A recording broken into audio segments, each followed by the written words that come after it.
Bonjour à tous les piliers de lumière au Québec, en France, en Suisse, en Belgique et partout ailleurs, même en Afrique. Comment allez-vous les amis? Et oui, je sais que les temps sont lourds, les temps sont durs, il y a beaucoup de négativité, de découragement, de désespoir, mais je suis de retour au poste pour vous partager les belles nouvelles spirituelles. Et pour commencer, je vais vous partager notre super beau voyage et il y a beaucoup de gens qui étaient curieux. Je vais vous montrer maintenant où nous étions. Nous étions aux Bahamas, les amis, mais très loin des touristes, très loin des resorts, parce que mon amoureux et moi, nous aimons les places sauvages, secrètes et magiques. Donc, de retour de cette belle île qui s'appelle Abaco aux Bahamas et je vais vous montrer quelques belles photos aujourd'hui de notre voyage. Je vais vous partager des histoires de notre voyage. On a été très touchés par le peuple bahamien et à la toute fin, je vous partagerai les très belles nouvelles pour notre évolution, notre nouvelle terre qui approche à grands pas. Je sais qu'on ne danse pas encore dans les rues, mais ça ne veut pas dire que ça n'arrivera pas. Ça s'en vient, les amis. On a besoin de patience, on a besoin de gratitude et de pensée positive. Donc, je débute mes aventures aux Bahamas. On ne pouvait pas prendre un avion américain à cause du passeport Nasdaq qui est encore en place aux États-Unis. Donc, on a pris Air Canada qui était très cher mais très confortable. Ça faisait 2 ans et demi qu'on n'avait pas pris l'avion et bien sûr, dès le 1er octobre 2022, quand toutes les stupidités sanitaires au niveau des voyages sont tombés au Canada, on a été les premiers à réserver nos billets pour notre île déserte. Les prix sont vraiment rendus ridicules, les amis. C'est le double de ce que je payais dans le temps quand j'allais dans les îles. À l'aéroport de Montréal, on a rencontré une employée fantastique qui s'appelait Rosa, qui est membre de Free to Fly. Elle nous a raconté ses combats pour sa liberté durant 2 ans et demi et comment ça a été très dur pour elle de rester intègre à ses valeurs humaines. Elle a reçu contre sa volonté 2 cocktails de noirceur pour préserver son travail, mais elle regrette d'avoir plié à cette pression sociale énorme et continue à dénoncer le cirque sanitaire au niveau de Air Canada. Elle nous a raconté qu'elle a subi toutes sortes de menaces et d'intimidations au niveau de son travail. Dans l'avion, j'ai parlé avec 2 autres employés de Air Canada et tous étaient contre les cocktails de noirceur. J'ai pris quelques minutes pour jaser avec elles. Elles m'ont raconté qu'elles ont vécu énormément de pression et d'intimidation au travail. Elles ne voulaient pas perdre leurs emplois, donc elles ont accepté les cocktails de noirceur. Mais aujourd'hui, les 3 employés ont des symptômes très négatifs, dont le manque d'énergie, les troubles de digestion et des troubles respiratoires majeurs. Une des employées a tout à coup des grosses migraines épouvantables depuis sa première dose et l'autre des troubles de vision, imaginez-vous. Alors ça, c'est juste 3 employés d'Air Canada qui m'ont témoigné leurs histoires avec la pression, bien sûr l'intimidation horrible qu'elles ont vécue au niveau de Air Canada. Arrivant aux Bahamas, nous avons vu cette affiche à Nassau. Je n'ai jamais vu une telle affiche au Canada, même si nous sommes un des pays les plus impliqués dans le trafic humain. Aux Bahamas, on sonne l'alarme déjà et cette affiche annonce quelques vérités derrière la pandémie. Je rends hommage à cette affiche qui fait partie des révélations et le Canada devrait en avoir partout plastifié sur tous ses murs dans pas longtemps parce que comme Reine Romana a déjà annoncé, le Canada est un des pires pays corrompus sur Terre. Ah là là là là! Ah, c'est pour ça qu'on nous devions quitter pour aller sur une île tropicale. On voulait changer complètement de scénario. On était tannés de voir la feuille d'érable rouge. Grâce à notre amie Louise, nous avons loué un Airbnb assez vieux mais charmant au bord de la mer Atlantique, du côté est de Abaco. On s'est perdu la première journée en auto car il n'y a pas vraiment de nom sur les rues dans les Out Islands. On a tourné en rond pendant très longtemps. C'était même rigolo parce qu'on voyait plein de rues qui tournaient à gauche et à droite, mais aucune des rues avait des noms. Alors, on a trouvé ça cocasse. Les Bahamas sont des îles britanniques, donc on doit conduire à gauche. C'est très étrange au début car il faut aller super lentement et déprogrammer nos programmes de conduite à droite. J'ai souvent dit à mon amoureux, « Attention, il y a une voiture à droite! Tourne à gauche, le stop est à gauche, la lumière est à gauche. » Enfin, on a ri beaucoup ensemble. On a évité des accidents, bien sûr. Au début, c'était très stressant. Abaco a été frappé par un gros ouragan en 2019 qui s'appelait Dorian. L'ouragan a détruit la partie nord de l'île. Et je vais vous montrer un bâtiment ici qui a été détruit et jamais reconstruit. Beaucoup des structures détruites n'ont pas encore été reconstruites à cause de manque d'argent. Les locaux nous ont parlé de la grande misère que l'ouragan a causée et de nombreux décès aussi, ainsi que tout le cirque sanitaire juste après l'ouragan. Donc, Abaco a subi un choc majeur et n'a pas encore récupéré malheureusement. Les routes aussi ont subi des gros dommages depuis l'ouragan Dorian. J'ai jamais vu autant de nids de poules que sur cette île. C'est pire qu'au Québec. Enfin, une place pire que le Québec pour les routes. Il fallait toujours regarder droit devant et esquiver les trous. C'était comme un jeu vidéo pour mon amoureux qui est un ancien cascadeur de moto. Mon amoureux et moi, comme on vous a expliqué, nous n'aimons pas du tout les lieux touristiques. On aime les endroits sauvages, cachés, reculés, isolés. Et chaque matin, on méditait sur cette belle plage déserte. Il fallait porter des pantalons et des souliers le soir, car sinon, on se faisait piquer par les terribles mouches à sable qui sont minuscules. On ne les voit pas venir. Et ça cause des très grosses blessures sur le corps. Ça pique longtemps, mais une chance que le sel de mer aide à la guérison de ces piqûres horribles. L'air est pur dans les îles. On ne voit aucune trace de chemtrails dans l'air, ce qui est un baume pour notre cœur. Regardez comment le ciel est beau dans ces images que je vous partage. La chose qui était négative pour nous, c'était que la nourriture coûtait très, très cher, les amis, le double qu'au Québec. Juste pour vous montrer ici, le sirop d'érable en argent américain, ouf! 11 $ américains, ce qui fait 15 $ canadiens, juste pour une canne de sirop d'érable. Et c'est la même chose pour toute la nourriture sur l'île, qui est vraiment ridiculement chère. Une chose que je n'ai pas aimée est qu'ils n'ont pas de recyclage aux Bahamas. C'est du gaspillage énorme et j'espère que le gouvernement va changer leur façon de faire les choses dans le futur.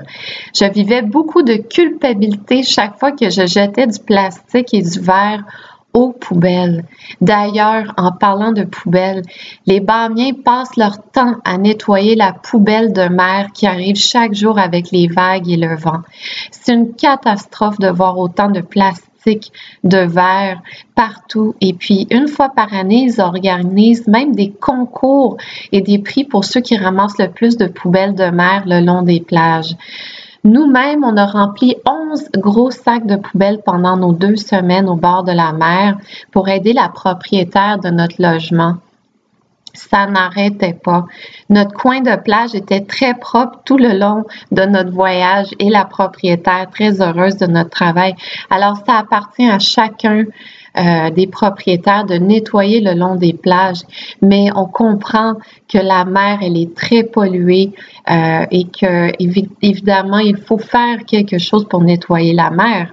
Ce n'est pas juste aux Bahamiens de nettoyer les plages, il faut aller un petit peu plus profond. On a fait du stand-up paddle dans plusieurs endroits et j'ai même surfé des petites vagues une journée. C'est beaucoup plus dur que je pensais. J'étais avec mon stand-up paddle que vous voyez ici et ma rame. Je dirais que j'ai réussi plusieurs fois, mais j'ai réussi surtout à tomber et rire de moi. Une chance que je n'ai pas peur de tomber et que je n'ai pas peur des requins aussi. Et voici des images de mon amoureux qui a surfé des grosses vagues de 6 pieds avec son stand-up paddle gonflable. Je le trouvais tellement bon et courageux, mais il faut dire aussi que c'est un expert en surf. Il a plus de 20 ans d'expérience en surf et c'est tout un plaisir de le voir s'éclater dans l'eau à chaque fois. La chose la plus merveilleuse qu'on a vécue aux Bahamas, c'était du snorkeling à 1 km de la rive devant chez nous. On s'est rendu avec nos surfs et ensuite on a nagé autour de magnifiques récifs avec plein de poissons tropicaux. Je vais vous montrer maintenant des photos. On a vu le grouper. On a vu le blue tang fish. On a vu le angel fish.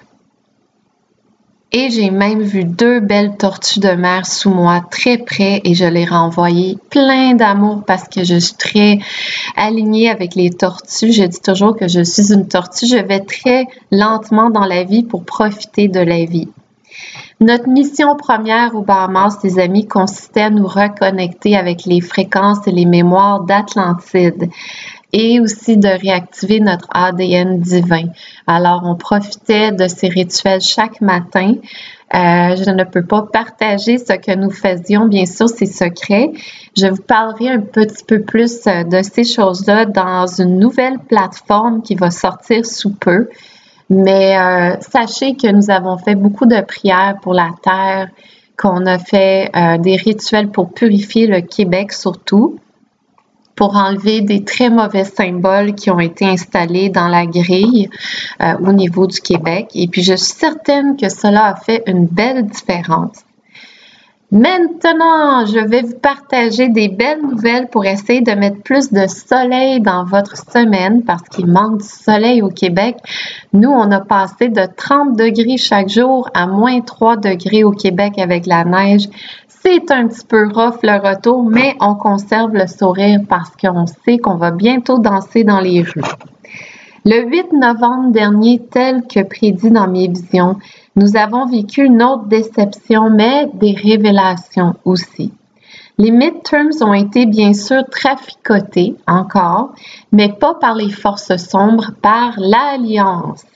C'est encore l'Alliance qui nous montre que la démocratie n'existe pas dans nos pays et n'a jamais existé. Au fond, c'est une grosse illusion. Et ce qui s'est produit, c'est que les gens semi-endormis aux États-Unis se sont réveillés d'un coup sec. Il y a eu beaucoup de colère dans l'air, beaucoup de confusion. Je le voyais en énergie à distance et cela m'a fait chaud au cœur parce que dans toute cette corruption, il y a beaucoup de réveil et c'est ça qui est positif, les amis, et c'est ça qu'on doit retenir. La belle nouvelle est que le Parti républicain a annoncé une enquête sur Bidon le cornichon devant les médias le 17 novembre dernier, suite au rapport Marco Polo dont je vous avais parlé dans ma dernière vidéo. Je vous avais expliqué que j'étais en colère parce que les médias n'en parlaient pas. Eh bien, le 17 novembre, on a commencé à en entendre parler du rapport Marco Polo, de toute la corruption, du trafic humain, de toute la cochonnerie que les cornichons font depuis un sacré bon moment aux États-Unis. Les républicains disent qu'ils vont se concentrer sur Bidon le cornichon, mais je sais bien que son fils va passer dans le tordeur lui aussi. Et la mort publique de Bidon le cornichon sera biblique. Les amis, notez bien mes mots, sera biblique. Je ne vois pas l'acteur jouer encore longtemps le rôle de Bidon le cornichon sur le trône aux États-Unis. Au fait, je crois qu'en janvier, tout va basculer solidement, mais attendons voir décembre. Je ne veux plus donner de date. Comme je le disais l'année dernière, Mais pour moi, décembre va sonner les cloches et on verra plus que le Père Noël débarquer sur son traîneau, entouré de drag queens comme ils font à Montréal. Ils ont décidé de faire la parade du Père Noël pour les enfants avec des drag queens cette année. Alors ça, si ce n'est pas assez pour réveiller les parents envoûtés, je ne sais pas quoi d'autre ils vont devoir prendre comme pilule de réveil. D'autres belles nouvelles, le 11 novembre dernier, un gros vampire vient de déclarer faillite. Je parle bien sûr du vampire FTX. Le propriétaire Sam Bankman-Fried, le Bankman-Fried, Fried en anglais veut dire gelé, vient de déclarer faillite. C'était un grand pion des vampires. Et la faillite de cette compagnie de crypto-monnaie centralisée n'est que le début de la chute financière centralisée qui avait pour but d'enrichir les vampires et nous garder dans les chaînes de la pauvreté à tout jamais. Ça, c'est le système financier centralisé. Les compagnies qui font faillite actuellement sur le marché de crypto-monnaie sont tous centralisées, d'après les renseignements de ma sœur et de mon ami Kim, qui guident les gens au niveau économique mondial. Donc, FTX a perdu entre 8 à 10 milliards de dollars. Donc, imaginez la colère des investisseurs qui ont tout perdu leurs investissements, mais ce sont tous des gens corrompus qui contribuaient à notre esclavage. C'est la chute des vampires, les amis, et les vagues ne font que débuter. D'après ma sœur, on devrait voir quelque chose de majeur se passer autour du 15 décembre prochain. Ça va être le moment où, aux États-Unis, le système va refaire des nouvelles lois. Alors, une autre compagnie, BlockFi, vient de déclarer faillite sur le marché de crypto-monnaies centralisées. Ma sœur nous recommande de placer notre argent dans un compte épargne loin du marché boursier jusqu'au démarrage officiel du système quantique financier qui approche à grands pas. Je crois bien que Outsava, la médium, a raison de dire que janvier est un bon moment pour déclencher Nessara Guessara. Une autre belle nouvelle, d'après une entrevue avec General Flynn et Charlie Ward, d'ici 3 semaines, nous verrons 86 pays en loi martiale, dont le Canada, les États-Unis, la France et le Québec. Quelle belle nouvelle, car enfin, les moutons blancs pourront avaler la même pilule rouge que nous avons avalée, mais en vitesse accélérée. Ceci va causer bien des indigestions, des nausées et des vertiges. Attention, ça va être un moment très chaotique, les amis, et ça s'en vient. Au moins, nous avons eu 2 ans et demi pour avaler et digérer les vérités. Il leur faudra plusieurs jours, donc on va devoir montrer de la compassion. C'est inévitable, on va devoir être rempli de compassion pour les moutons blancs. En préparation pour le grand film de l'Alliance qui sera bien dosé pour éviter les guerres civiles.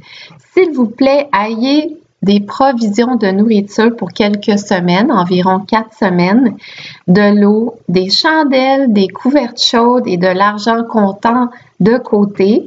Mieux vaut prévenir que guérir, comme je dis souvent, et soyez prêts pour toutes sortes de perturbations, de perte d'électricité, de perte d'Internet et peut-être une longue période de confinement à la maison le temps que le militaire de l'Alliance fasse son travail. Et moi, j'ai très, très hâte de les voir arriver, les amis, parce que ça fait plus que 2 ans et demi que je suis au courant du nettoyage du marais au Québec et le marais est très profond, très sale et très puant. On a beaucoup de gens très connus au Québec qui vont devoir disparaître drastiquement. Le 15 novembre dernier, lors de son discours, le roi Donald a annoncé qu'il se présenterait comme président en 2024. J'ai bien rigolé lors de son annonce parce qu'il est encore présentement le vrai président des États-Unis. Tout ceci sera dévoilé sous peu, les amis, et même que probablement sa femme, Melania, pourra bientôt retirer son masque parce que je crois qu'il est marié à quelqu'un d'autre et nous allons voir qui est cette personne sous peu. Logiquement, il ne peut pas revenir en 2024 parce qu'il aura fait ces 2 termes, à moins que nous changeons toutes les lois d'ici 2024, chose très fort probable. Donc, les amis, pour terminer cette vidéo, quelques conseils pour ceux qui désirent vibrer dans des plus hautes énergies que la conscience collective de votre pays, parce que la conscience collective, malgré tout, elle augmente, mais elle est encore très basse.